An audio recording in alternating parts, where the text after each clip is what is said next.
Hello，大家好，马花啊，儿，很久没有直播了。前一段时间一直在忙考试，然后后来又是准备毕业，还有这个国内的中医执业医师的这个定期考核。今天很荣幸请到张超伦大夫过来做嘉宾，我采访一下他。哎，好，大家好。嗯，呃，张超伦呢，我们认识超过10年了。10年了，对，对，10年了。当时很巧啊，就是我在京城义安那儿出诊。对。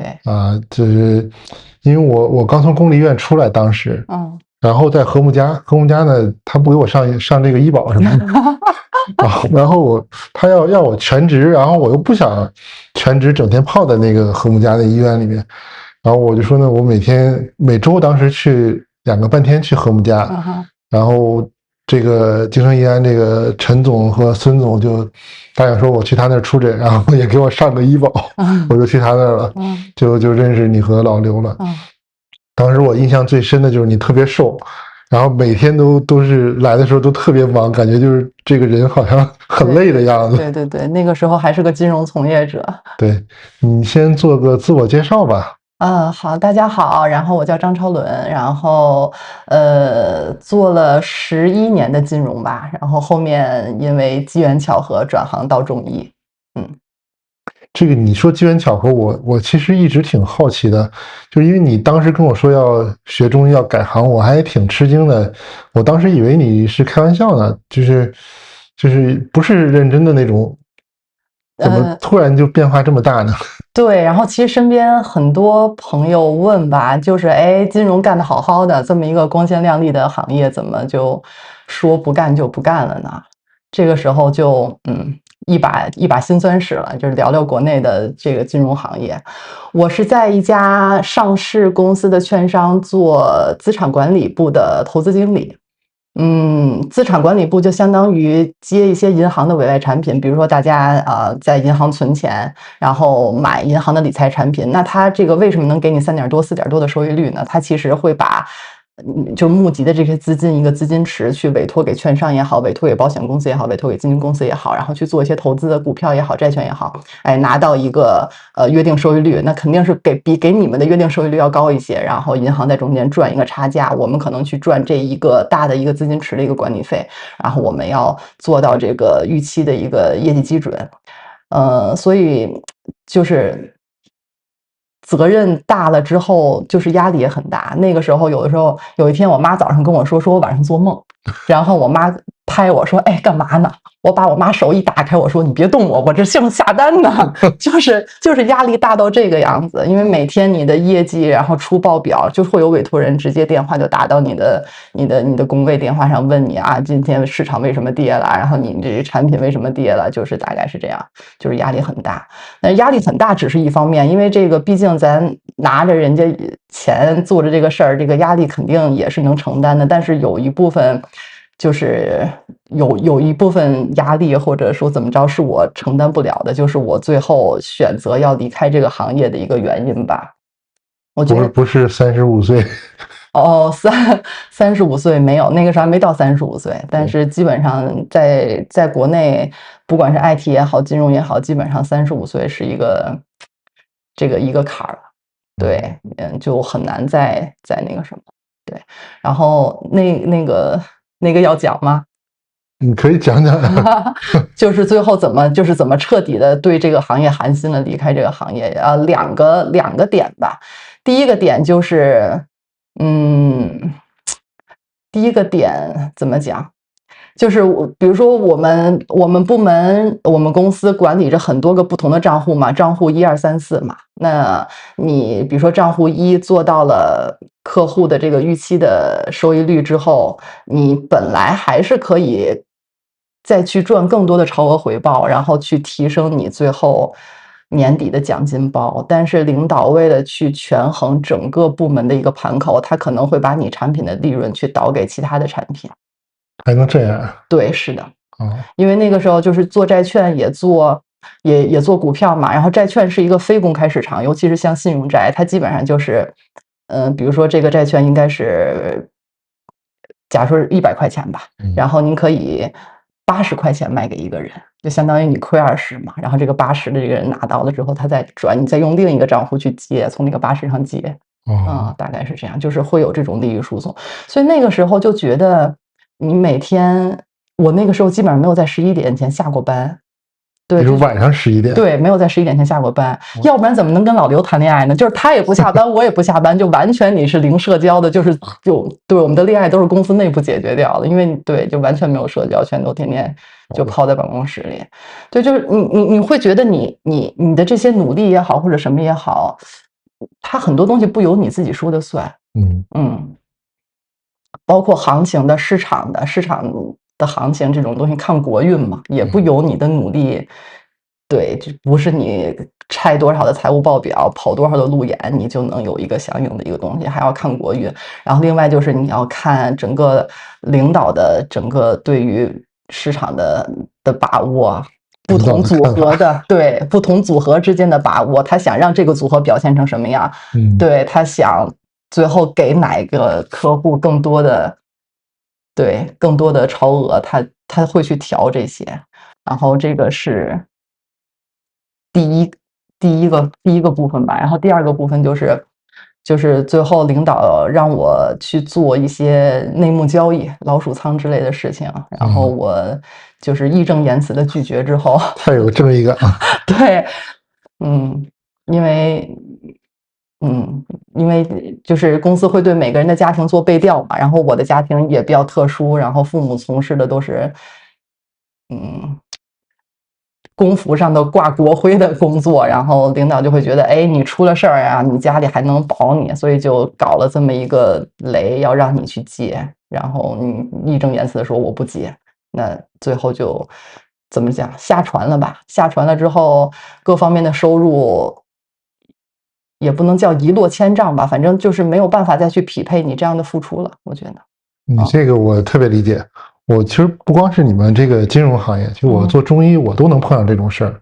就当时不是“一带一路”嘛，然后这个国家或者说这个学校吧，就是他这个有这个中央一级的，给你算是政治任务吧，就派你去这个国外开中医诊所。然后其实你业务什么都没问题，都已经做得很好，然后当地人也都认可。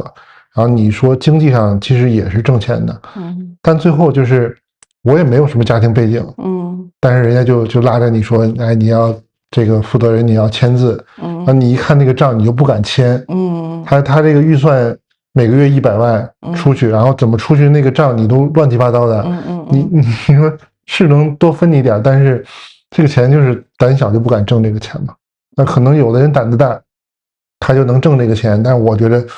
我看干几个月我就赶紧撤了。所以今年年初报的新闻嘛，我这个线上的这一串领导全被抓了。及时跳船还是对的。对，所以说不是不报，时候未到。对啊，而且我觉得你们后来这个也算比较顺利，孩子也有了，男孩女孩各一个。对。然后家庭也不错啊，挺美满的，我觉得。是呢，我觉得还是小的时候的教育吧。对，爷爷姥爷都是从政从军这种。算是红3代吧，小的时候家庭教育不允许我做这样的事情，可能，所以到了那一步，那你就选择 OK， 那我不要了。对，那个时候还没有说转行到中医，就先是我不要了，不要了之后，那个时候我正好是有了我们家老大男孩，赶上他3岁吧，3、4岁那个时候，离职了之后在家干嘛？在家鸡娃。就是你有时间了，海淀妈妈。对，我不配当海淀妈妈，在家鸡娃，鸡着误入了海淀妈妈圈。好吧。误入了之后，我就发现，误闯天家。对，误闯天家了，真的是，我发现我不配当海淀妈妈。然后再加上，其实我跟老刘是学霸嘛，然后我们一路上来，包括在金融行业从业，就是你能看到最后卷学历卷到了一个什么程度，然后男女比例，当时我们 HR 就说你招新人，你招8个男生，你才能招2个女生，或者9个男生才能招1个女生，因为现在2胎又放开了。对，所以不现在移民到这边嘛，所以我就说，当时如果有男孩的话，我可能对这个移民，我可能还会再犹豫一下。但当我有女儿的时候，我就觉得，一定要把她带出来，因为国内对于这种性别的这种东西，我觉得还是，希望她能更公平、更自由吧。所以就移民的这条路就开始走了啊。你说这海淀妈妈，我年轻的时候，我们家亲戚给介绍过一个相亲对象，就是很典型的那种海淀的女孩吧。然后当时她家应该就是那种可能比大将还要高一级的这种军方的，然后就完全没有共同话题，后来就放弃了，实在是不行。这个讲的都是伪光正的事。然后就说：“哎，你怎么能这么不上进呢？”对，就是那个圈子，就是很卷。小朋友就觉得，就是卷来卷去，你怎么样呢？你卷到了你卷到了大厂，你卷到了头部的金融公司，对吧？做着我们这样的，像别人看来觉得是很高薪的职业，那就像我刚才说的，你上班，天天几点到几点，你可能24小时都在带岗。我那时候在公立医院值夜班，真的值到要哭啊！就是你今天说哎，刚准备下夜班回家给家里做点什么事儿，然后一个电话说哎谁谁谁又不能值夜班了，然后你要替他一下，然后你又多值一个夜班，又一天一夜没回家，然后你准备回去的时候啊又给一个电话说哎这病人急症了，你这个不能走，啊你反正你就。最多的时候，我1个多礼拜就没回过家。谁说是呢？有时候跟朋友看着电影，领导短信来了，哎，你给哪个客户写一下未来的那个预期展望，写一个1周的、1个月的、一个季度的。哇塞，你在电影院就把电脑支开，就开始偷偷摸摸在底下打字。是啊，我刚才说那个我们弄那个项目，他那个预算实在编不出来了，总共6个医生在那儿，然后他写租了6套房，肯定不合理。然后说那你要这个。有个车去接送专家去这个医院吧，那你要正常人说租个车就行了，租个面包什么的就够了嘛。就他买了辆车，买了一个2座的跑车。你这黑钱，你做黑账做假账，你也做的真一点吧，真的是很吓人的。哎呀，所以就是攒够了失望，可能就离开了吧。对。对啊，那你怎么又开始想起学中医了呢？不做这个金融，其实好多人也，你像咱们也有共同的朋友，他原来做金融，就自己在家炒炒股，做的私募，也挺轻松的，我觉得，也不是都说要跨度这么大呀。我觉得中医这个东西跟移民两个事情，我觉得结合在一起吧。因为你之前做金融，你来了这边，来了加拿大，你很难再从操就业了嘛。然后来这边正好是23年年底嘛，然后来温哥华跟段大夫碰了一下，然后我自己之前是一个中医爱好者啊。我为什么是一个中医爱好者呢？我当时上班的时候被领导，我也不能说被领导，反正就是工作压力大到我得了那个多囊卵巢综合症了。就是那个时候你知道有一个就是那叫长效避孕药叫优思明吧，就是吃一板吃一圈的那种，反正西医的各种激素，西医各种都看了，然后中医看了，最长的时间你要不用那个优思明，你可以9个月不来月经，就是压力大成这个样。试过一个多囊，他是从20岁确诊之后10年没有月经。整个人那个状态特别差。我那个时候也状态特别差。我们单位我们部门6个女生3个多囊，1个巧囊，4个人。我知道某个民营的这个顶级的银行，他们的一个部门总共6个女生，4个甲状腺癌的。就是压力很大，压力太大了。对，所以那个时候也是就是找中医，最后看中医治好的嘛，然后有了我们家老大嘛。当时就这样，所以我自己本身是一个中医爱好者，再加上小朋友，你说就是小朋友从出生到3岁很容易生病，尤其是上了幼儿园之后频繁感冒，然后对，就自己就对这方面比较感兴趣吧。平常做一些给他们的辅食啊，然后包括做一些小儿推拿，就还算是对中医比较感兴趣。所以来了温哥华之后，跟段大夫碰了一下，就觉得未来想走这个方向了。你看我之前也做过几期这个节目，有一期是和这个美国的那个子涵，他做这个紫微斗数，然后他也是金融从业，他是保险相关的，然后他也是对中医突然感兴趣，我就跟他做了一期，我说你其实可以就是在这边有很多这种改行学中医，然后从事中医这个工作的这个职业的途径。然后好多人也是在后来，我还做过一个，就是他们有这种国内的中医想要出海，就是说想要移民，我其实也是跟他们说，就是其实有很多方式，你可能有技术啊，有这种中医的技能，你是可以做一个工作养活自己的，在国外，而且可能比国内要简单。然后你们当时移民加拿大也挺出乎我意外的啊，是因为看了蛮多的项目，看了新加坡、香港，看了一些北欧小国，看了一圈。对，看了一圈，发现就是加拿大了吧，就是这儿。我们当时也看了一圈，就是什么新加坡、澳洲、对，澳洲我们当时也看了，我好几个同学在新西兰和澳洲，然后美国还去了1个多月，然后后来欧洲也去了一圈，去了不到1个月吧，2、3周考察了一下。然后日本当时我一个病人，他就是最早做那个经营管理签的，然后我们那诊所老板不是也去日本了吗？日本我不行。去日本他买了养老院，买了一个诊所。我老婆也这么说的，对，父母坚决反对。我红三代嘛。对啊，最后就是还是来加拿大了。所以对，就这一路我感觉所以我觉得每一个点都不是我选择的，包括我遇到什么样的老师，包括我现在遇到什么样的患者，我觉得，然后我现在在做什么，我觉得每一步都不是我选择，是命运的推背感，我觉得。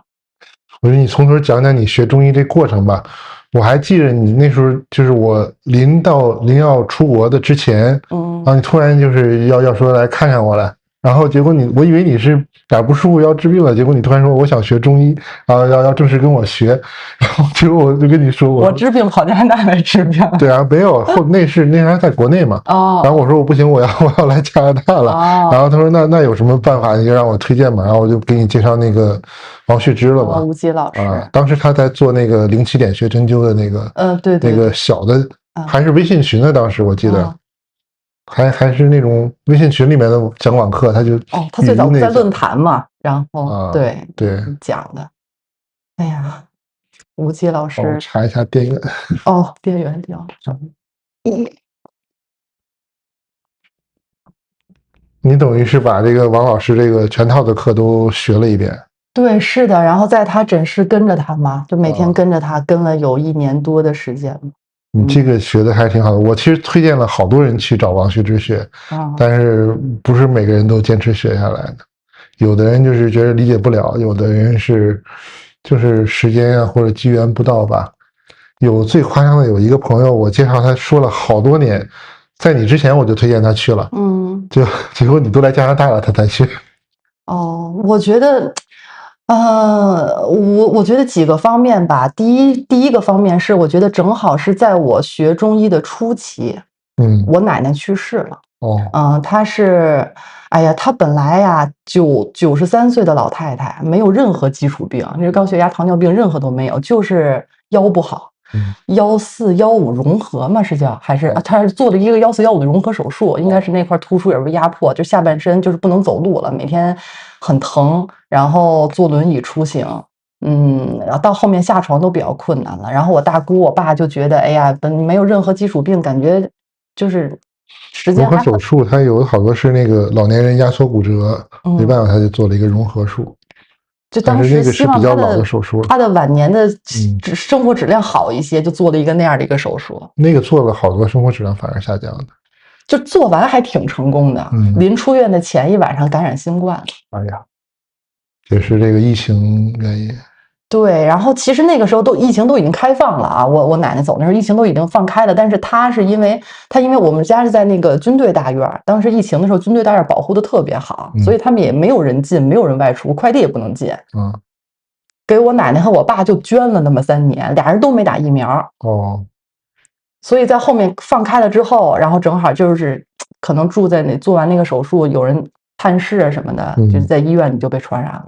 虽然第一时间上了辉瑞，很快就白费了，就也没用，就最后就走了。所以那个时候我觉得我特别遗憾，那个时候我就站在马路边上爆哭。对，因为我从小是我奶奶就是带大的。所以我就觉得怎么讲，就是因为我是一个就是家庭责任感还蛮重的人，我觉得学医就是它像一种守护家人的方式，就是我希望。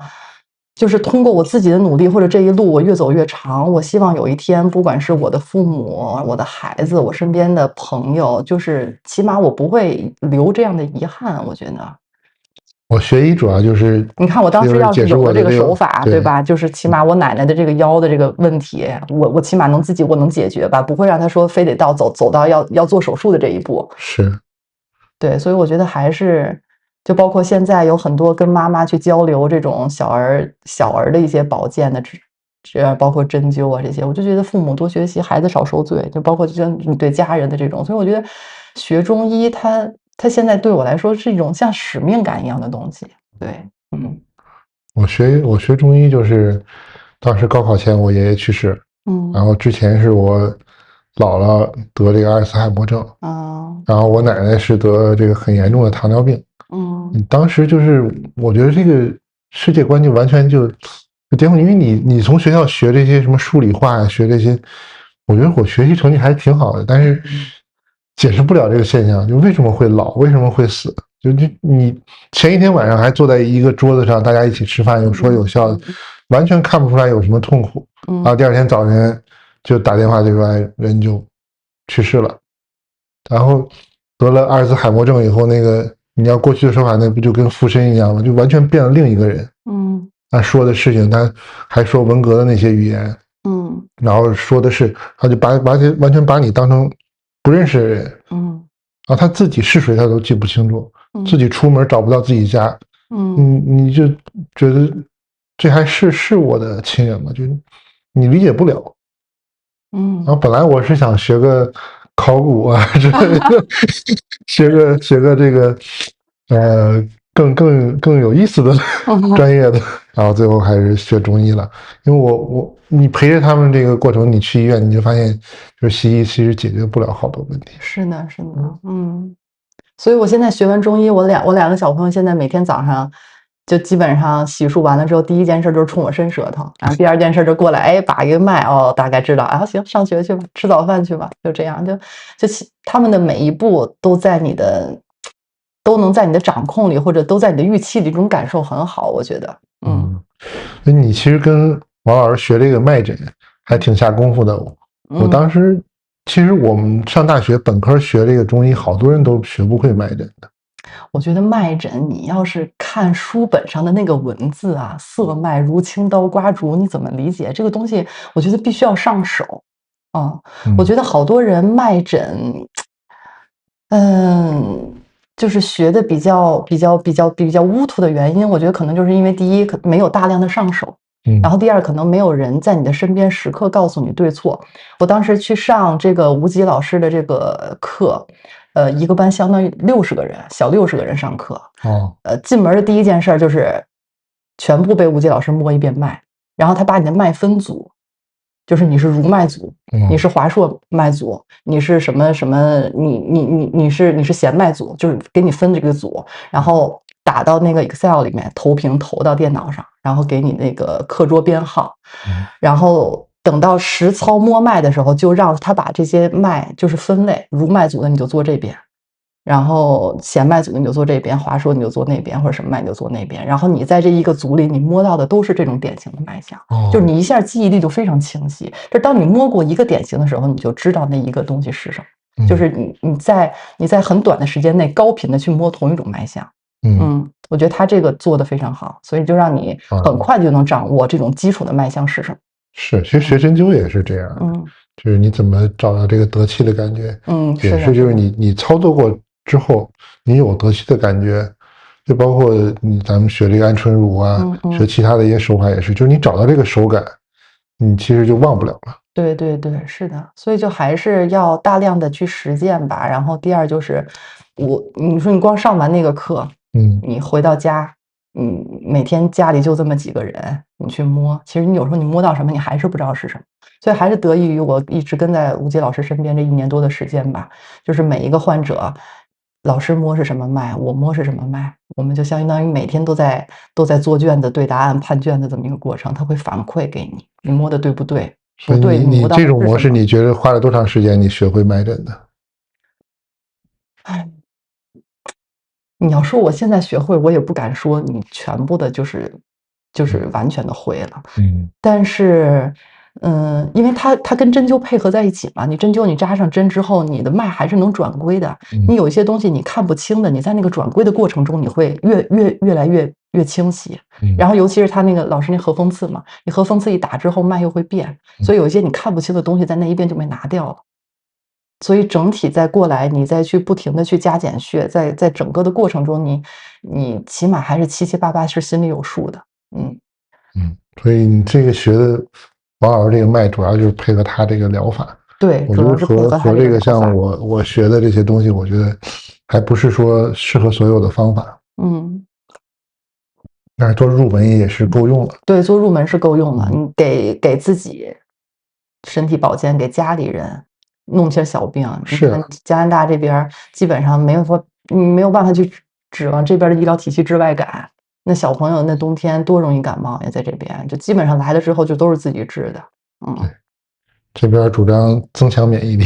这边对，这边得肺炎的进医院先给你发根冰棒。对。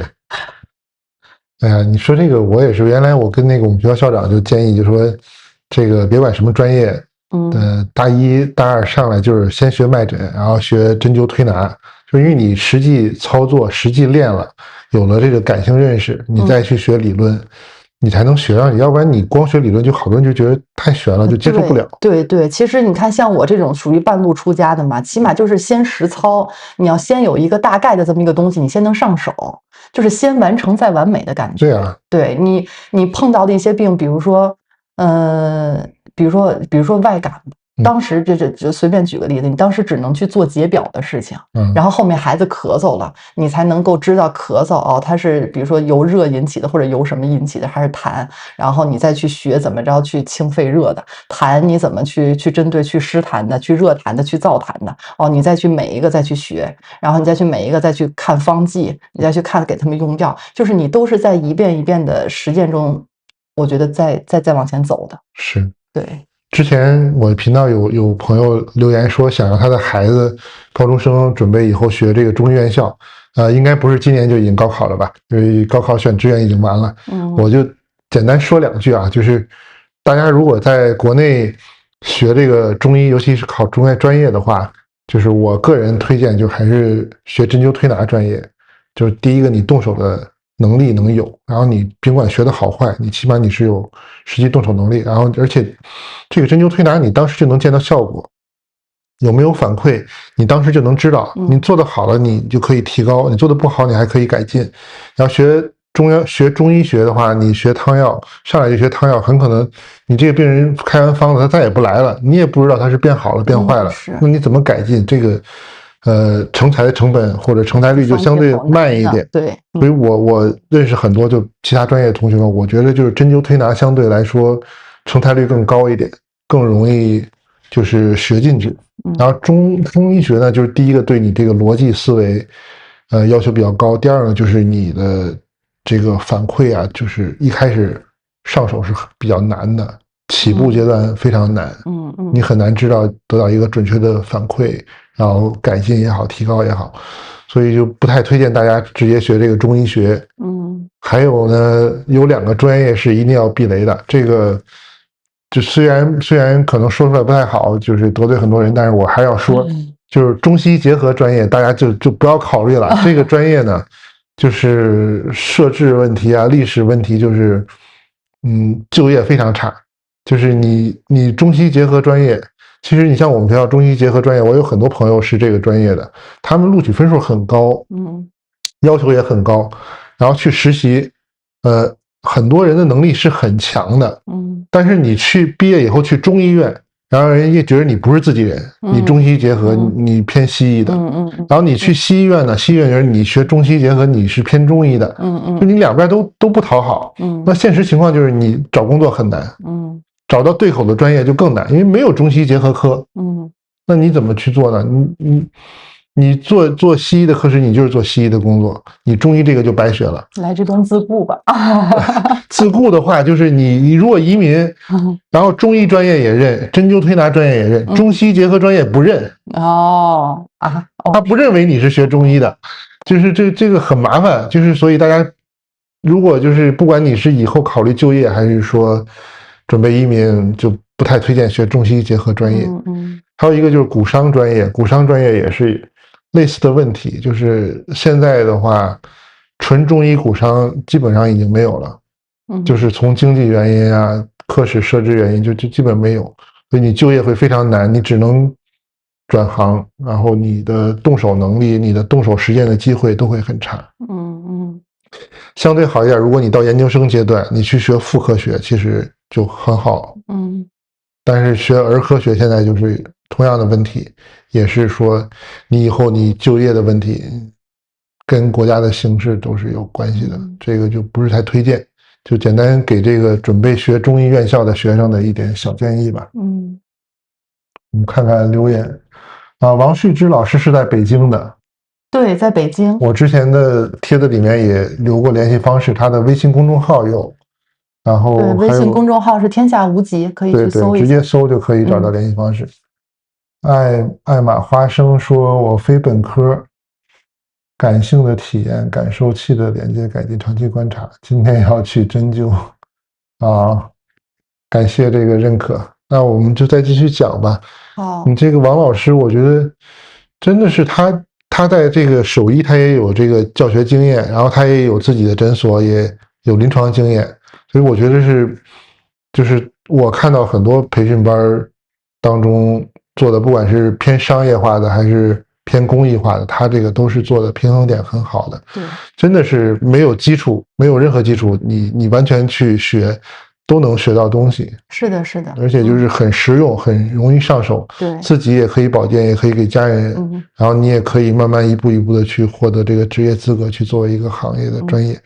你不是像有些这种很多很网红的这种培训，就基本上你看个热闹，学了很多高大上的名词，最后你没法上手，你解决不了问题，你把自己弄完以后，就是自己学得晕晕乎乎的。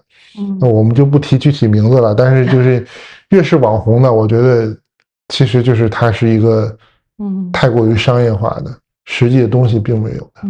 吴极老师的课很落地，然后并且他自己之前真的不贵，太便宜了。对，我觉得早就劝他应该涨钱的。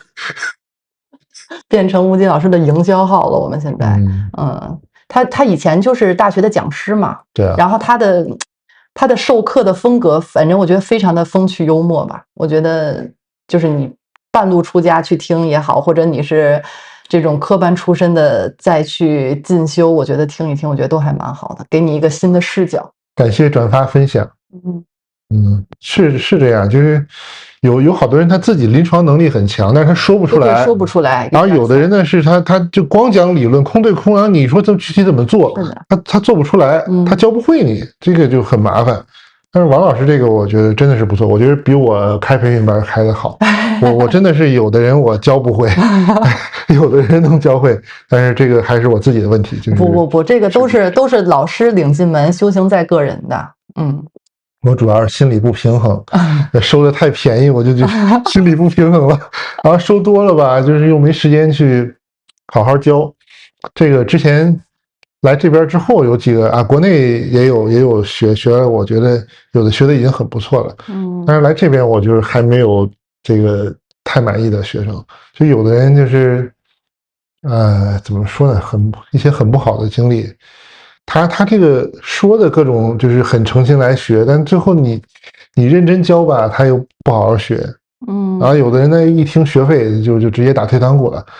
我觉得这个就是缘分不够吧，那没办法。以后我还是这个 MOCC 这个也毕业了，我可能这个月底之后我就开始正式筹备，准备做一些线上线下的这个培训。然后还是希望能够把这些实用的技术、中医的理念能够普及出去，让大家受益。然后有感兴趣的，到时候也欢迎继续看我们的视频或者参加线下的培训。做个小预告，7月26号呢，温哥华的中医文化节的活动我们当时会有一整天，和去年一样，去年大老王也帮我宣传，也来了很多人。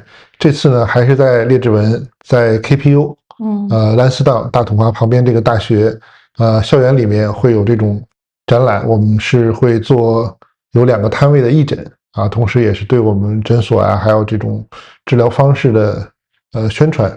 然后张大夫也会跟我们一起，大家如果在列治文或附近的，欢迎过来我们线下交流。如果条件允许的话，我试着会同时做一下直播，大家也可以看一看这个中医集会的现场。本身不看病，吴忌老师是看病的，他自己有诊室在建外 SOHO， 然后现在每周出诊2天，周3、周日下午。王大夫看病啊，他一直看了很多年，诊所都10几年了。对，他那个诊所时间很长了。他之前是在别的诊所出诊，然后现在就是自己的这种工作室。艾玛是学法律的。哦，欢迎啊！学法律的话，我原来我们学校那个针灸学院的院长，就当时跟我很熟嘛，然后他就跟我讲，他开诊所从来不雇我们学校的毕业生，他就找了2个助手，一个就是学法律的，一个是学财会的，然后这样的学法律的帮他解决各种问题，然后学财会的帮他算账记账，然后他教那2个人针灸就开始就上手就扎了。哎呀，这个挺有意思的。学法律的人，我觉得都是思维比较严谨，对，比较严谨。你学中医是很有优势的。好多人学中医觉得学不明白，是因为他的文字理解能力是有问题啊。其实中医它是非常严谨的学科，你只有能理解了，然后你才能学进去，你才能用好，才能学的明白，才能用得上。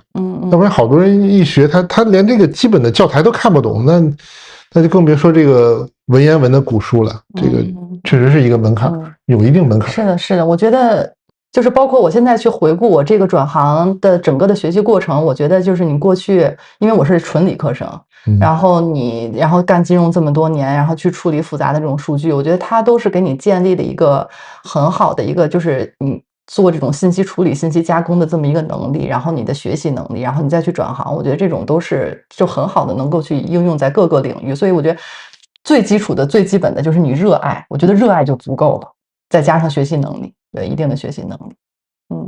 纽约、波士顿那边没有太熟悉的，您在附近找一找吧。应该美国中医很多的，我倒是有加美国的中医同行的群，但是至于靠不靠谱，我不认识，就不推荐了吧。您可以自己去那边当地找一下。哎呀，然后学完这个王老师这个课，我觉得你起码对中医有一个这种感性的认识，而且他讲的是很有条理的。我觉得也是我为什么老推这个王大夫，就好多身边朋友想学中医，我都是推荐先看他的这个书，就是因为你有一个这个基础的知识认识之后，你就不会上当受骗了。是的，就是这个中医这个行业吧，就是因为大家基础知识都不够，所以就特别容易在里面这个有这个骗子滋生。其实有的人就是满嘴胡说八道的。我原来讲过，就是曲丽敏他推那个教针灸推拿那个人嘛，就上来就第一天就讲什么手阳明胃经，真的就把我们那个同学就镇住了。他说手阳明胃经没见过呀，这什么东西啊？这个是什么特殊的传承吗？什么特殊学派吗？然后我们就也查呀，到各种找书找不着，哪有什么手阳明胃经啊？这是编出来的吗？然后那个人还讲的特别肯定，就是手阳明胃经。然后有人课堂上提出来，我们没学过手阳明胃经啊，你图上也找不到，你哪来的手阳明胃经呢？他说你们这个都是错的，我这个才是正确的。然后我们就找，后来我那时候也有网络了嘛，我就上网搜，就真找着这个手阳明胃经了。就是《天龙八部》里边，他那个六脉神剑就是写的手阳明胃经，这也不知道是错版还是说这个盗版什么问题，反正就是他当时那个版本的《天龙八部》就是写的手阳明胃经。所以我们判断那老师就是看武侠小说学的。天哪！太夸张。对，刚才段老师说的很对啊，尤其是现在都是全民养生潮，这个网络上的信息真的有的时候就是鱼龙混杂，就是大家需要去提供鉴别能力。是大家看到一个什么自称神医啊，自称这个大师的，大家一定要打醒精神啊，就是这个先怀疑他是不是，查查他的背景，查一查他这个说的东西靠谱不靠谱，这个好多都是满嘴胡说八道的。哪位王老师讲的是王旭之老师，他的网名叫天下无极，他出过2本书还是3本书？2本书，在写第3本，第3本还没出哈。对，第3本还没出。2本书。我之前的这个社区帖子里面有写过这个推荐的链接，你可以回去翻一下。网上谷歌搜索或者淘宝搜索都能搜得到。然后微信公众号叫做天下无极。对，这个公众号都是干货，就是看一看能学习到很多。就比较适合没有基础的人。是的。然后那天有人在这个评论里面让我讲一讲这个某个网红中医，然后我给的评论就是说，你如果系统学习过基础知识，你就不需要看他的东西。如果你没有系统基础的知识，那你看他的东西，你一定是走弯路的。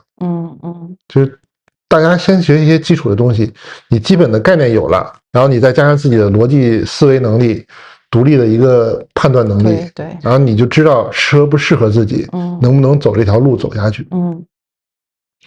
我们推荐王老师也不是说每个人都适合啊，大家可以去试一试，他的课也不贵，你学了如果能学进去呢也是很好，如果学不进去也可以试试其他的，比如我也给你推荐过这个安春如。对，这个真的是很巧，去年推的时候就真的是他们刚开始办嘛。是。还给你开小灶了。我这真是赶上末班车了，我这个肋骨断了之后是打着那个固定板去学的，赶上末班车了。对，我也没想到您骑自行车摔了。命运的推背感。对，不摔这个末班车也开不了，这个后门也开不了。我觉得好多时候真的是命运安排。对，你看那个时候刘宇豪一问我就说你们赶紧来，赶紧办，要收紧。结果又拖了1年，但是最后也挺顺利办下来。对，是。然后你们突然就是要来，然后我当时那个也比较忙，也没时间，就简单请你们吃了个饭，然后简单聊了聊。谢了，你这个在我们家已经是我再生父母级别的人物。对，就是啊，重生啊，你转行，然后老师的引荐都是段老师给我引荐的，非常感恩贵人。安春如就是你像我也跟这个郭老师申请授权，前一阵发了一个他们在 B 站发的第一个基础的介绍视频嘛，我看有400多人看了，大家感兴趣的话也可以看一看。因为我其实也是算安春如的这个流派传人。我们是从北京学的这个安广林先生，然后传任玉衡先生，然后传到我们这一代。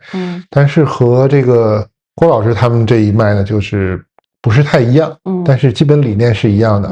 安春如先生就是真的是，我觉得是很有，民国就是出大师，真的是赶上这种历史变迁的时候，好多以前这个普通人真的接触不到的这种大师，他在社会上开始活动，把一些这种东西传出来。我觉得我是真的是受益良多。如果不是说接触到这个安广林啊、任玉衡他们这一脉的话，我可能像我很多同学一样，就是学一个基础的针灸按摩，就是做一个普通工作，可能病也治不好，就是挣一份工资了。但是我觉得真的是对我这个整个职业行业，对我的这个认知啊、思想还有技术的提高都是有很大的帮助的。真的是只学学校的东西的话，我觉得达不到现在这个高度，落不了地，很多时候。对。那当时我怎么觉得你这个还挺有决心的？我就跟你随便说了一下，你就真的去那上了。我没想到你直接去上的，我以为你就先看看网上视频，因为你当时就马上就要过来了嘛。然后我说我本来想的是说你要不然就是先网上看一看，然后这个以后有机会回国的时候再去学的。没有，我是说干就干的人。真的是当时。但是他们都说了，就是那个时间就已经不开班了嘛。对，不开班。你怎么说动郭老师的？我就是病号嘛，可能大家对残障人士。那你当时你学了之后什么感觉呢？和这个学王老师他们这个又有什么不一样的感受？首先，这个脏腑按摩你不需要辩证啊，你不需要会把脉。他可能上来就是简单的问诊。可能有时候连问诊都没有，然后怎么讲呢？手法整体就是入门啊，我觉得它是易学难精的。这也是我就是接触郭老师他们这个跟我们这个传承不太一样，就是我们学的这个他们是要练功嘛，练功，然后他诊查其实是有一套专门的手法，就是也是通过按抚，然后通过这种触诊，有点像这种国外的这个内脏筋膜疗法，但是完全不一样。它其实有一部分手感，有一部分不是手感，我觉得有点像直觉呀，或者就是纯这种气感。然后他去诊查，就我们当时能看到一些老大夫，他的这个揉腹之后，他能说出很多的这个人体的信息，就比如你这人后背长没长痦子，然后这个哪儿做过什么手术，然后这个甚至就是你的一些情绪情感，还有一些以前的经历，他都能说得出来，然后而且也能针对性的去治，就我觉得就已经超过一般的医术的范畴了。然后你后来我觉得考证它也是跟这个道家的这个丹道有一些关系。然后我说不太清楚这个东西。但是我觉得像郭老师他们这个就不讲这些东西，也能够达到很好的疗效，而且也能学得会。你等于你也是之前没接触过这种疗法嘛？也就是很短时间去了2天3天，就学会了。我觉得您直接来，你在我身上做，我觉得比我认识了很多学了好多年的人，这个技术都要好。怎么讲？感谢 Rock Fan 的星星啊，发了5个星星，感谢感谢，祝你发大财，身体健康。这个东西怎么讲？我觉得还是要看武术吧，天赋我自己不敢讲。天赋选手，你就是因为第一天第一把在郭老师身上上手的时候，我的手还是偏硬的。就是虽然他也有线性，但是他自己的就是他给我反馈，我的手感就是我的粘连年髓做的不太好，就是没有把它融合在一起，这样走。刚才我说的这个很多是安春如的专用术语，大家听不明白可以就是先忽略。我后续会把这个郭老师他们之后的这个科普的视频，还有一些培训的视频发到这个我的频道，大家到时候看了以后就能理解讲的是什么。他有些是名相的问题，他说的名词和实际的这个不太一样，大家可以认为是一种经络感传，或者是一些经络的现象，还有就是疾病的治疗的反应，就可以了。就是简单说这个手法，就是揉面跟和面，有的人的手法不一样。你让一个新手去和面，他可能这个姿势是比较硬的，但是你让一个老手的那个，我这么多年治病就给了很多这种在家做饭的或者职业厨师科普如何揉面，就好多人他其实做了一辈子这个白案，做这个点心啊，做这个面点、包饺子，他其实不会和面。然后都是他不会借力是吧？直接就是用胳膊那揉不了几下就说哎好酸啊，就累啊，揉完以后第2天胳膊抬不起来了。然后我说你这个就是用的力不对嘛，然后给他讲一讲理论，然后讲完以后，然后后来告诉我，哎，我真的以后揉面都好轻松啊，越来越喜欢揉面了。然后我说对啊，你应该把你这个培训的这个受众群体打开。对，其实美国加拿大这边，它这个物理治疗，它也很讲这个东西。你像麦吉尔大学，它这有一个教授专门写了一个腰背维修师嘛，他就是讲你日常生活当中这些动作怎么去用力，怎么做正确的动作啊。这个很重要。是，我感觉很多的一些的劳伤、一些的损伤，都是因为就是发力发的不太对，或者姿势不太对造成的。对，讲讲你去这个郑州学安春如的经历呗。郑州学安春如的经历，当时郭老师是拿我当了个小白鼠，就是也不叫小白鼠，他自己又把这个，因为我不太了解这个，就是因为我最后没有见到高老师，然后等于说是高老师前2次就好像就开了1次课。他没有把他这个手法用这种更白话的东西提炼出来，所以可能很多同学 get 不到那个点。然后郭老师是把它给提炼出来之后，先拿我第1遍上了1次课。他把这个手法用相当于类似这这种楼梯的这种形式，或者说长城的这种排列的图像化了形式，对，图像化了，然后去讲了讲怎么搞。就第一遍就在他身上上手嘛，所以第一遍是很硬。然后那天晚上我就开始悟，我第二天还跟他分享，我说我看了一个视频，然后就是悟到的这种手的这种传导的这种感觉，所以就是一下子感觉那个手下的那个气感就不太一样。然后包括我可能现在做了这么久安春如，就是随着你不断的往前走，你可能的感悟会越多，然后你去在你的手上去尝试这种感觉，然后你去看患者给你的反馈，我觉得这都是就是不断的在进步，不断的在迭代的。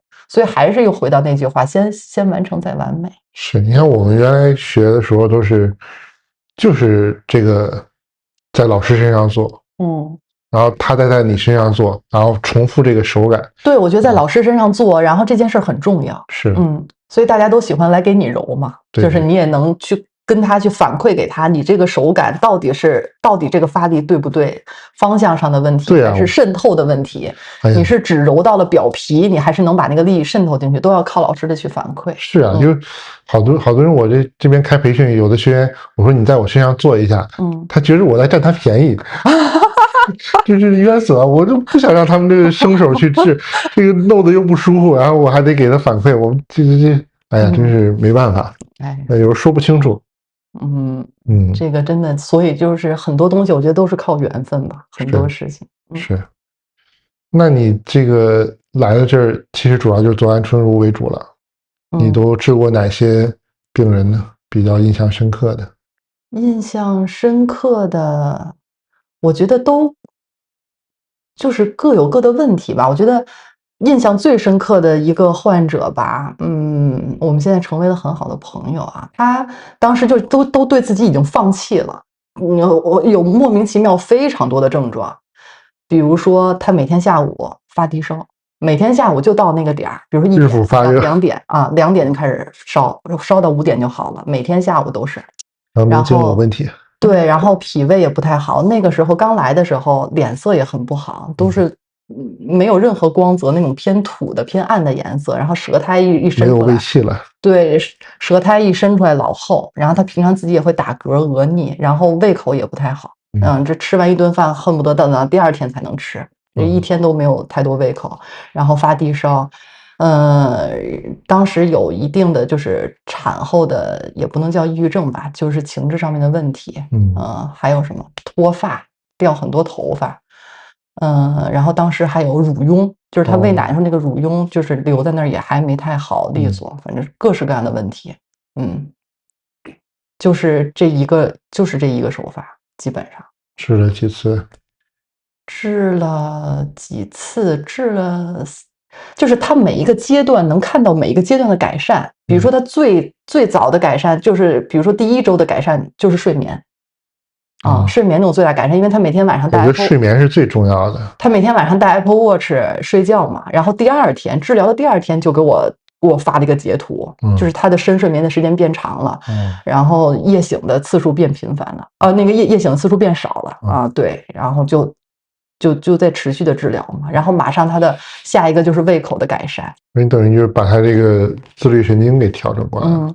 然后他等于就是这个调过来之后，他身体自己就会往好的方向去发展。对，其实人体它本身还是，我觉得所有医学都是利用人体的自愈能力。对，是的，只是说看效率高低，适合不适合。是的，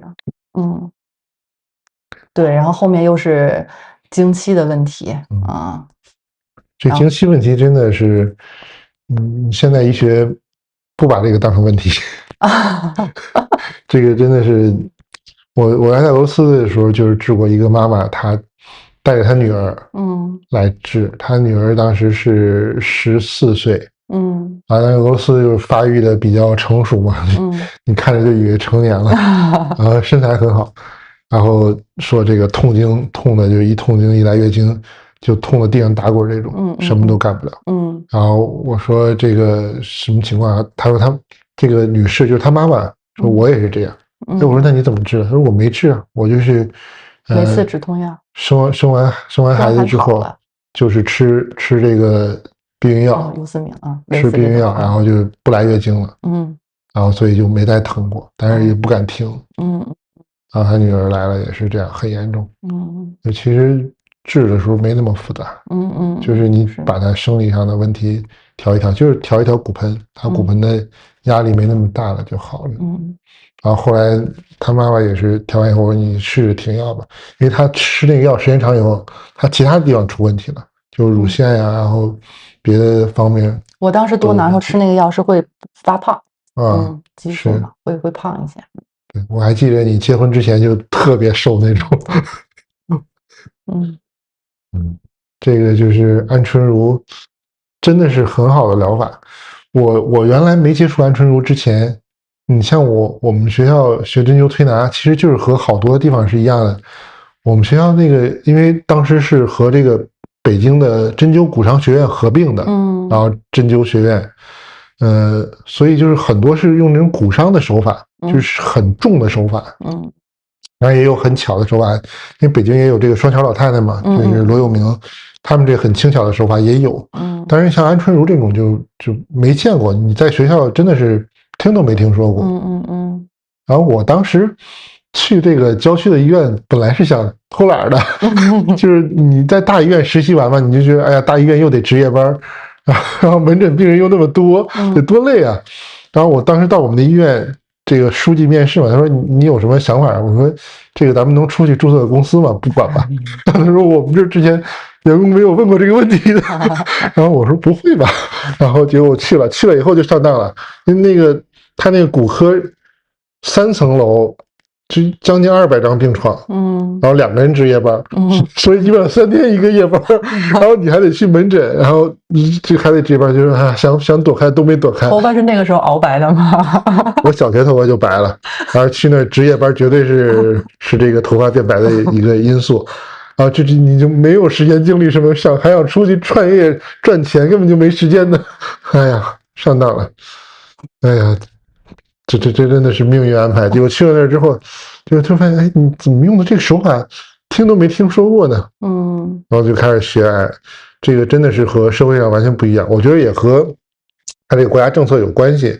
你当时这个下岗潮之后，他不是把这个保健按摩作为一个下岗再就业的一个项目嘛？培训2个礼拜就弄，结果社会上大面积都是那种就是给你摁得很疼的这种按摩推拿，我觉得。就是好多人观念就以为就是按摩推拿就是要疼的，但其实你想想，古代能有经济，然后有需求做按摩推拿的，其实都是有一定社会地位、有一定经济实力的人。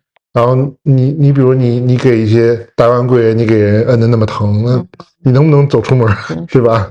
然后你像当时，我记得北京有一个很有名的这种按摩推拿的人，他是给这种京剧的名角去做的嘛，他们就都是要求很高的，然后你像上海的话，那个，哎呀，到嘴边又忘了，就是有一个很有名的一个民国的名人，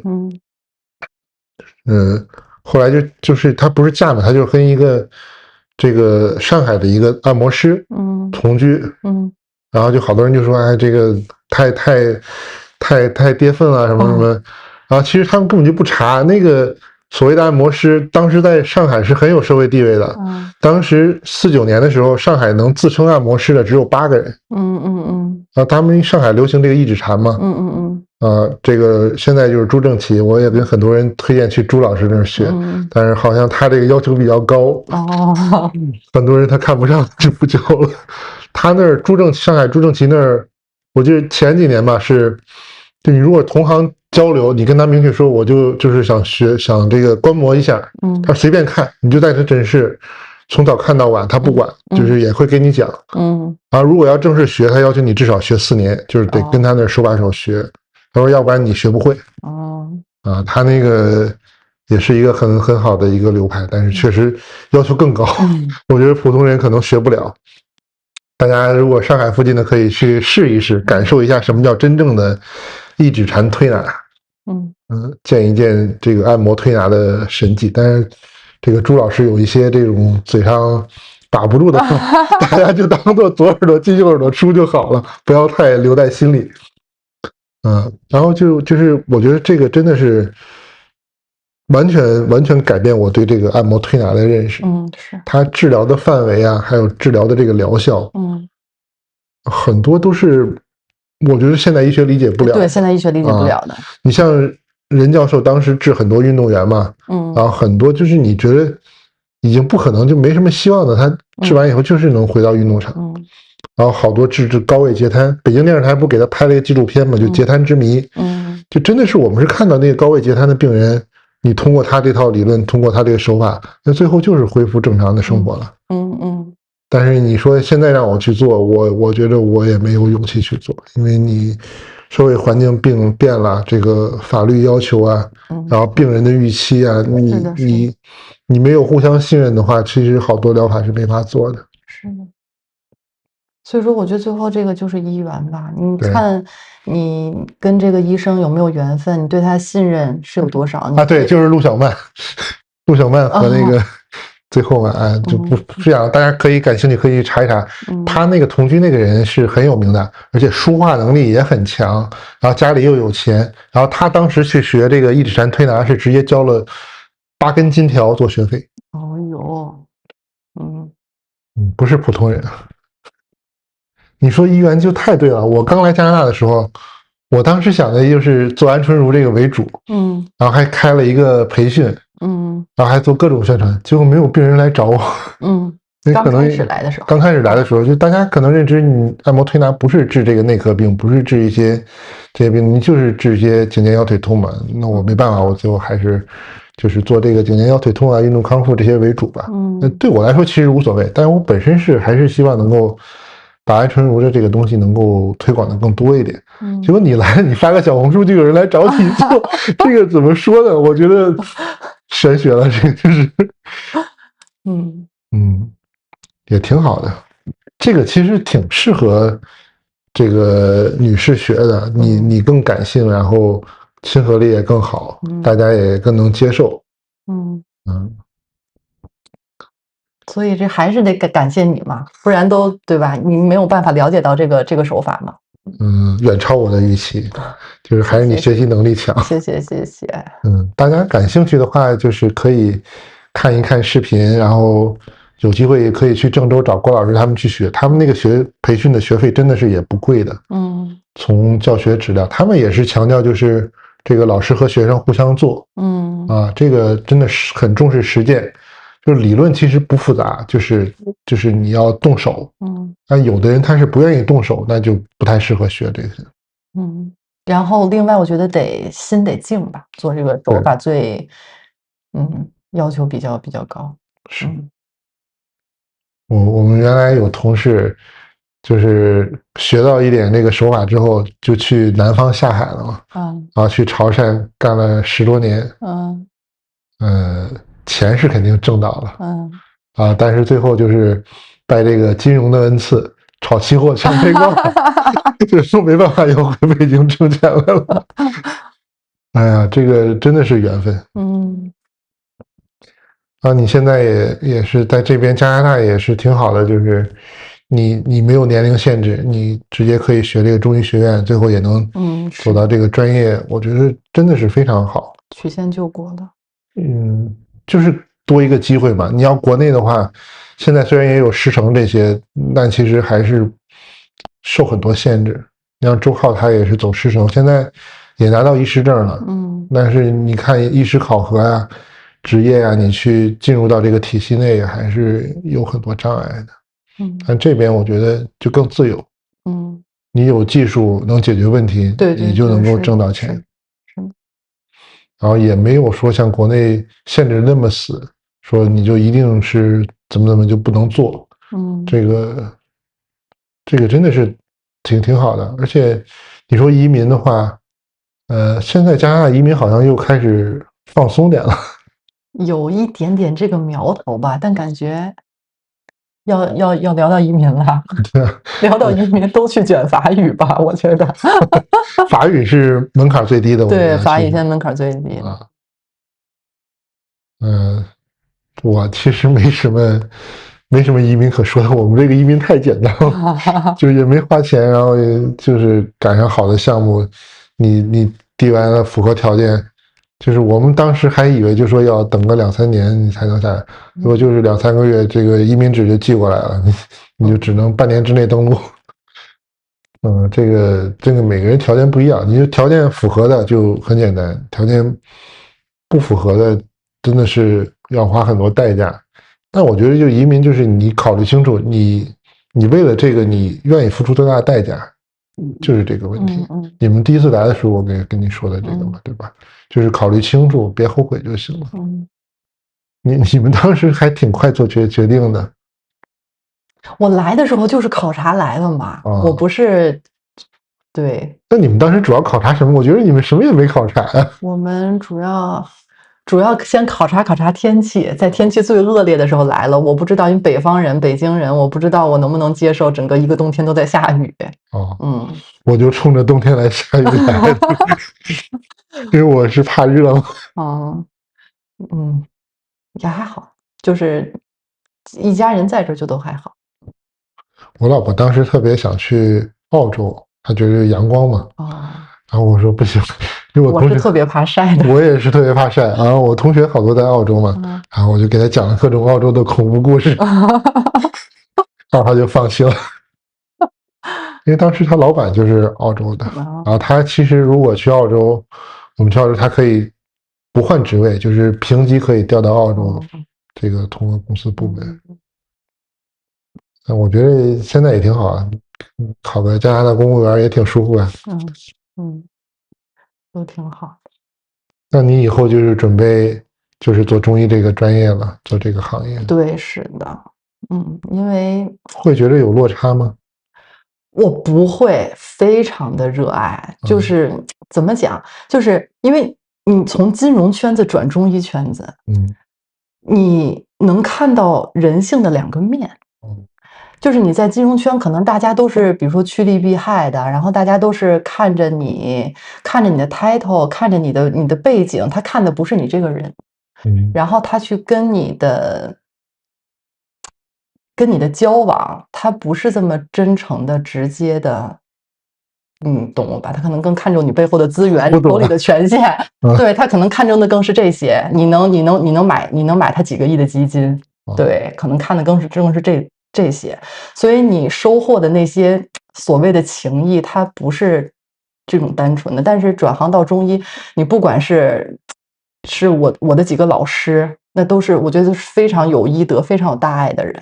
然后我的同门们都是很善良的小伙伴。然后包括你跟患者之间的交往，都是那种就是真诚的感谢，或者大家都是这种将心比心的。说到同门，我记得你跟我讲过，就是跟你一起学的有一些朋友，他在国内，然后也混得挺好，做的也挺成功的，就是转型中医，转型这个健康产业。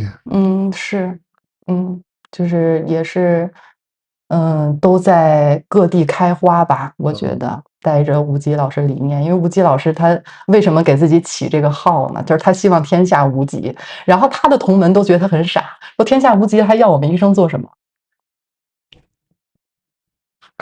来做按摩给免费推荐个股票这个是一个好的思路。有一个朋友问我和我的爱人颈椎、胸椎不舒服，在奥克兰有推荐的医生吗？奥克兰没有，我同学在澳洲都在那个小的城市，他那个小城市都不在那个奥克兰，奥克兰太大了。但奥克兰应该有好的医生。我觉得颈椎、胸椎不舒服，如果不是说外伤啊，或者是特殊的疾病，很多都是生活方式造成的。你可以先试着调整一下生活方式，可以看一看我之前的杠铃的视频，然后跟着练一练。对，我之前发那视频，有一些朋友他跟着练，已经在下面反馈，就是说，跟着练一练杠铃，他的颈肩腰啊这些症状都已经改善很多的。你可以先试一试，通过自己先主动改变，然后你再考虑说怎么配合治疗能够达到更好的疗效。调整生活方式是非常重要的。这个在疾病分类里面，颈椎病啊、腰椎这些问题，其实都是属于生活方式病的。就你有相应的生活方式，一定会有相应的问题。你要想彻底解决这些问题，一定是要把你的生活方式做出调整。是的。我觉得你可以考虑这个治疗再附这个投资建议，投资组合建议，做个私募。没有，我现在都是有一些患者是从事金融行业的嘛，那就是他们精神压力比较大的来配合治疗，我觉得可以缓解精神压力。下单的时候把内关先扎上。我们原来给那个省得跳水的时候心悸了给那国际象棋的那个运动员，就是这个休息说那时间特别长嘛，谢军那时候说棋盘都看不清了，然后给拉到休息室调一调颈椎，接着下棋去。就是这样呀，之前老汤他们那个不是晚上熬夜嘛，熬夜眼睛都睁不开了，过来拉个筋膜，眼睛砰就睁开了。是，昨天开会，老王那也说这睁不开眼了。好多这种情况，其实就是一个姿势时间长以后脑供血上不来。是的，你再讲讲你育儿呗？我觉得你育儿也挺成功的啊，育儿。对啊，对，忘了说你这个还是正规的游泳教练，游泳运动员，游泳非常强，教游泳也很好，好多学不会的也教会了，是吧？对，专治疑难杂症，可能。我儿子真的是，他已经学游泳学了好长时间了，那就我觉得学的太慢了。那跟这边的教育理念也有很大。我觉得还是你教的方法比较好。对，因为小的时候就是一直，其实我小的时候是体弱多病的然后我妈就送我去游泳了。然后没想到就这一步一步就游出来了，所以我觉得现在很多事儿，然后包括我自己带孩子，我觉得就是在人的这个一生里，我觉得体育精神很重要。感谢绕口饭发的星星啊，感谢你的礼物祝你发大财，身体健康。是，我觉得体育真的是能改变很多。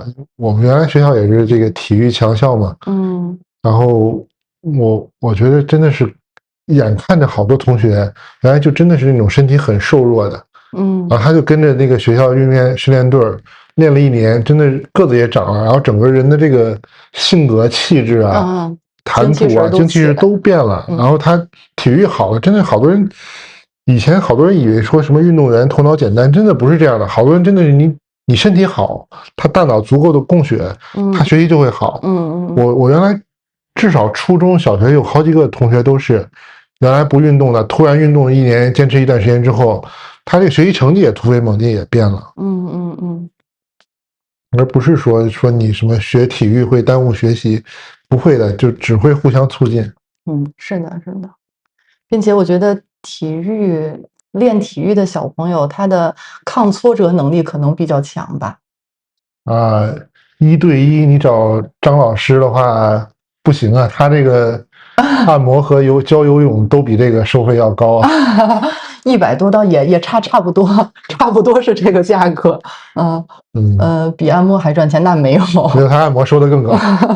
安春如这个疗法这个没法收的低，你这个时间太长一次，对，是的，因为它不是说按时间，它是要看这个得气现行的表现，是的，然后要看患者的配合程度，你如果不够放松的话，他进不到状态。没办法调这个气调神的，所以好多一开始治的时间是比较长，并且做安春，我觉得还是蛮耗气的。所以我说你练功，你之前说练功也很重要。对，我之前可能最多的时候1天5、6个患者的时候，我就已经做完就已经躺平了。你得练功法才行，还是要练一下，要练一练。按摩现在收100的也比较少了，现在好多 RMT 都收到150或者160了。然后中医也有收的更高的，300、500的也有，但可能就是面对的病人群不一样吧。是的。哎呀，我觉得你学完针灸再学一下这个整骨疗法吧。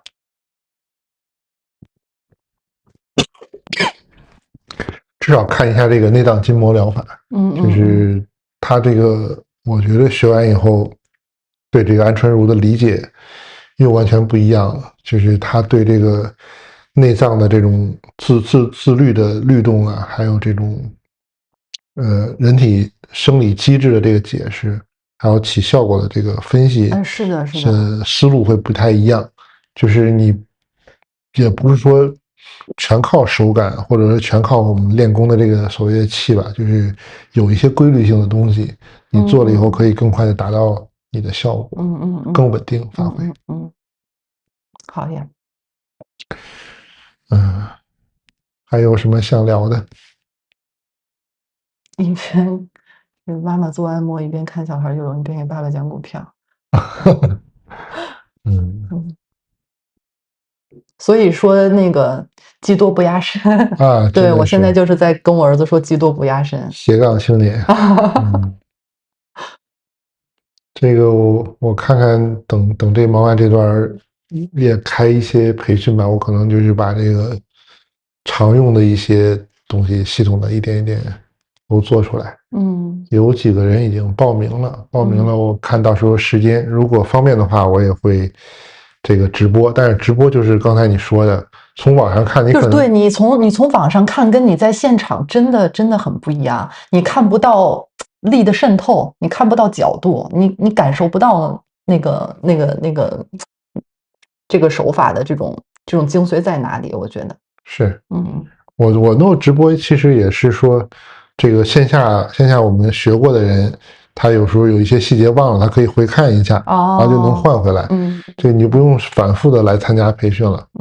我之前学这个像学关老师的这个 SDT， 我真的是反复上了好多，我才弄明白。这个真的是有的时候这个思路没转过来，你没有实际做到这个感觉的话，是理解是有偏差的。是的，好多人学了这个安春如也好，学了 SDT 就是关老师这套东西以后，都是把自己理解的东西当成这个东西了，它其实和实际上这个本源的这个东西是不一样的。包括 ABC 啊，包括其他的好多都是这样，就是其实真的是教的人他讲的东西和你学的东西出现这个认知偏差了。对，这个我觉得很常见，很常见。欢迎啊！欢迎啊！欢迎这个过来做模特。我们7月26号可以这个，我们一般都是会有这种义诊的，可能不是完整的治疗，但是大家可以有一些主要的症状啊，可以体验一下，感受一下这个和市面上其他常见的这种疗法不一样的地方。是的。然后如果觉得适合呢，也可以约诊呀，也可以来线下找我们培训学一学。这样自己也可以受益，然后家人也可以受益。如果你是准备转行做这个行业，我们也欢迎去学我们这些技术。所以请你来，主要就是给大家这个坚定行业信心，就真的是可以转行的，不是说一定要我从高中然后到一个中药大学系统学几年之后，然后再上临床多少年。有的说的是中医就是一定要老了才行。其实好多你看历史上的这个名家的中医，他年轻的时候就很厉害。好多人真的就是学了半年，学了1年，他就出去给人看病，就看得很厉害了。就是你思维高度够了，然后你又有实践精神，真的是很快就能上手，很快就能学明白。我昨天还看一个视频，讲这个梅西嘛，就是说你觉得梅西踢球踢得很好，然后他找出了一个梅西7岁的时候踢球的，我想就是打那个7岁的比赛，那个时候就左脚一路突，然后各种过人，然后射门进。然后又找出一个他现在快40岁了，还是40多了，然后基本上他踢球的这个技术啊、思路啊、运球的路线都没什么变化，就是跟7岁的时候没什么区别。就是你如果你适合的话，真的是你以前做什么行业其实不重要，就是你的认知够了，你愿意去学，对，有足够的热爱，你都是可以在这一行做的。而不是说可能有的行业真的是你到一定年龄你就很难有创新啊，很难继续往上走了。然后另外我就是觉得选择的途径很重要。是，对，我觉得如果不是您给我推荐吴极老师，或者说推荐这个高老这边，或者哪怕是 ABC 这边，就是没有遇到这些老师的话，你换一个别的老师，或者你自己闭门造车，我觉得我未必能走到今天。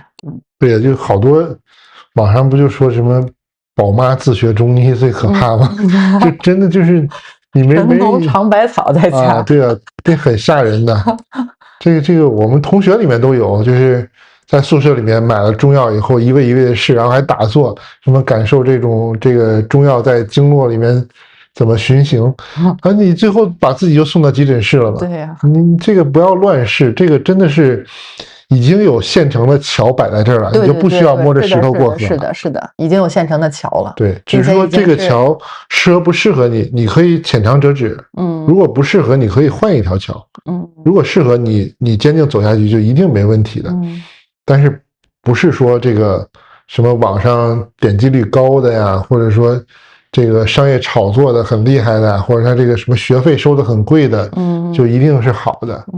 大家要先分析一下自己，你适合什么，对吧？你像张大夫他是理科生，做金融，那有他的优势，然后从小做运动员，那有自己的擅长的方面。我觉得他发挥他的优势，然后找到适合的技术、适合的理论、适合的流派思想。我觉得是就很容易很快上门的。你现在学中医其实也没有太长时间，但我觉得你们全家都受益了，真的是。老人也好，然后小朋友，身边的朋友，是，真的是很好。感谢，再次感谢。哎呀，我推荐了好多人去学，但真的不是每个人都适合。可能不知是信念不够坚定吗？还是不够热爱？信念不够坚定，就是，比如说选择成本太高了，就比如说他还有他自己的主业，我觉得就是每个人目的不一样吧。你像这边我给一些这个中医院校的毕业生啊，也是聊过天呀，或给他们看过一些东西。但有的人就是想法认识不一样啊，他可能就是觉得你这样太累啊，或者你这样赚不到钱呀，或者你这样我学不会啊，就是他还没有学就已经打退堂鼓了，或者是他觉得，我觉得这是好多咱们这个大陆出来的人，你从小受的这个教育，他这个教育体系给你的这个思想，其实有的时候太过于急功近利了。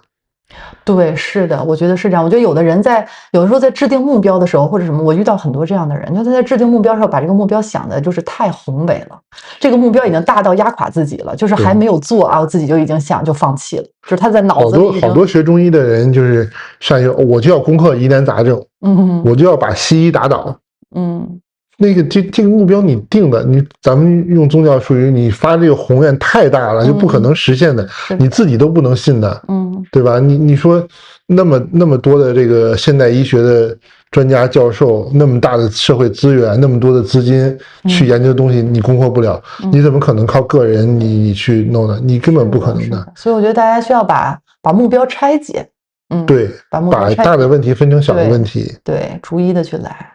我觉得就是大家，如果你不管是说，高中生进入到中医药大学去学，还是说我作为一个中年人，我从其他专业转到中医，就是大家不要好高骛远，对啊，不要想说我怎么突然哪个神仙教我一招，然后我就要成大家，就不要有这样的想法。这个不要有这种不切实际的东西，就是脚踏实地，对。脚踏实地，就是我就治常见病、多发病、时髦病、时代病，是的，就是大街上每个人都有的问题。我们开这么一会儿直播，好几个人问说颈椎疼痛，对，不舒服的怎么办？那其实你能解决这些问题，你就可以容易积累经验，容易提高，然后你还可以解决问题，你可以帮助别人，你还可以赚到钱。是的。那你非要说我要去治癌症，那癌症病人敢不敢让你治？对吧？你给你治，你有没有信心去治？对啊，都是问题啊。咱们又不是说那种真的是纯骗的。那我们原来在北京见过这种人啊，就是说我就只治癌症晚期的，医院不给治的，你来找我，然后收费是10万块钱一个月，然后怎么治呢？就给你扎针拔罐开药，什么能用的方法都给你用上。然后如果活够1个月，这10万块钱我就拿走；哎呦，如果没活够1个月，30天，然后退你多少钱？我觉得这个就是稳赚不赔嘛，对吧？你活1天，你挣1天钱嘛，你治怎么算治好呢？治不好嘛，就是纯粹就为了赚钱嘛。那我觉得就只是败坏中医的名声而已。是，对，就是大家有个清醒的认识。对，是的。哎呀，哎呀，你还有什么想对观众朋友说的？想对观众朋友说的，那就再总结一下。对啊，总结一下，就是针对这种半路出家，你想学中医，想从业也好，或者想只是说我多为家人做贡献这种，我觉得都是可能的，不是完全不切实际的。我觉得大家只要去把你的目标是清晰的，你要做什么事情，也发这个愿，然后去把它拆解，去落地，然后找到一个前人走过的桥，走得很顺利的桥，非常高效的桥，然后先就是自下而上的先去做起来，先去实操起来，就是先走出这一步，然后在走的过程中，逐渐的去丰满自己啊，丰满自己的医术，丰满自己的认知，然后这条路就能走得很远。好，好，感谢张大夫的分享。谢谢大家。因为我是就是考的中医药大学，其实我这个路也是挺顺的。所以好多人问我说这个问题，我都不知道怎么回答，因为我觉得学中医挺简单的，就是你就看书，然后你就去治病，你去积累经验啊，你缺什么你去练，因为你已经走过来了，就是现在走过来回头，你现在让我走过来回头看，我也觉得轻舟已过万重山。没有啊，我上临床，我是这样的，我上大学的时候我就喜欢上临床。那当时就是我们还没学针灸呢，我就开始自己看书就学，然后就找机会去练，然后就到处去女生宿舍就给干了。那我觉得目标不一样。就是你如果是热爱，比如说我吧，我是热爱，我是先学的，我没想先指望这个中医要赚钱啊，我也没指望赚钱。对，我觉得这个很重要。当然，这个我也感谢我过去的金融从业经历啊，给我打了一个比较坚实的一个物质基础。没有，给我打了一个比较坚实的物质基础，然后才能让我在走的这条路上，我走得非常的纯粹。我也不着急，然后我也不着急变现，我也不着急任何的，包括学的过程中，我也就是很纯粹，没有带这些乱七八糟的目的去学的。我当时就完全认为中医是不挣钱的，然后所以我到医院，我先问书记，我说能不能自己出去开个公司挣钱？哎呀，当时去什么啊？去这个各个大学宿舍去给人扎针都不收钱的啊。有的人会请我吃个饭啊，有的人就是随便聊聊天啊。我就有时候一个电话，有时候就真的就自己坐公交车就去了啊，然后去给人做按摩啊。当时我们还去北医嘛，就是他们有一个中医学社，然后我们去讲课，教人做按摩推拿啊，挺有意思。然后我上大学，我毕业了就是直接上临床嘛。我们当时可有意思了，这个医院就问你们愿不愿意去规培啊？当时不强制规培嘛，然后规培就是去大医院。我想有什么可去的？大医院都实习过了，不去了。然后就找了一个老大夫，就我们这个分配去跟老大夫学嘛。老大夫就是性格不合吧，可能就是他也不讲，然后就是那儿治，然后我提问题不回答，然后那就上手动吧。结果我发现没几个月我就治的比他好了。哎呀，可有意思了。这个我觉得没有那么难呀，就是你去做，应该是很容易就能上手的。就是尤其是针灸推拿这方面，你中药的话，你可能你真的是要逻辑思维很严谨，然后你要组合这个药，然后你要判断诊断出来之后才做。但是针灸推拿其实容错率也很高，然后你也能够当时就能反馈你治的对不对。你治错了就是没效果或者加重嘛，那你就反过来或者是调整治疗思路。你几次之后，你就经验积累就很快，你就能够提高的。所以我觉得就是大家多思考、多总结吧。先从一个小病或者是一个就是像段老师说的常见病先治，比如说，我当时就是跟着吴杰老师诊室，我就是先拿自己家里人下手啊，先给家里人治，治的比较好了，可能就朋友。周边的朋友来去治，然后有时候在社区做一些义诊，然后你就会发现你能收到非常多的反馈，好的就是很真诚的感谢，这种温暖是我之前在金融圈里从来没有感受过的温暖，所以我非常可能沉迷于这种温暖的环境，然后也给我一个正反馈吧，让我继续在这条道上越走越远。然后有一些患者，比如说同样都是一个问题吧，比如说老寒腿这一个问题啊，你用这种方式治，有的人治好了，然后换下一个人没治好，那么你就要再去思考，然后不管你是从针方上、药方上、手法上，然后你再去学习、再去精进，就是它不是你一上来你学完了你就能解决所有的问题，不要给自己建立一个这么宏大的一个目标，对，就是通过不断的反馈、不断的学习，这种实践，从实践中来到实验中去，对，这样，行，那今天差不多就这样。之前讲了一个这个怎么入门学那些，就是介绍王大夫呀、安春如啊这些。然后今天讲你这个真人分享一下实践经验，然后下次我再讲一讲，就是学一些负面的信息，给大家泼冷水，讲一讲这个不好的一方面。这个不要着急啊，准备好了再开始直播。然后之后我们就继续恢复正常的直播了，可能1周2次，一次是这种杠铃的，大家一起练习，还是从基础开始，不会有这种太高难度的动作。还有一个就是讲一些小的话题啊，我们就是口播的这种形式。那今天就先这样了，感谢大家的观看，谢谢大家，拜拜，谢谢捧场，好，结束直播。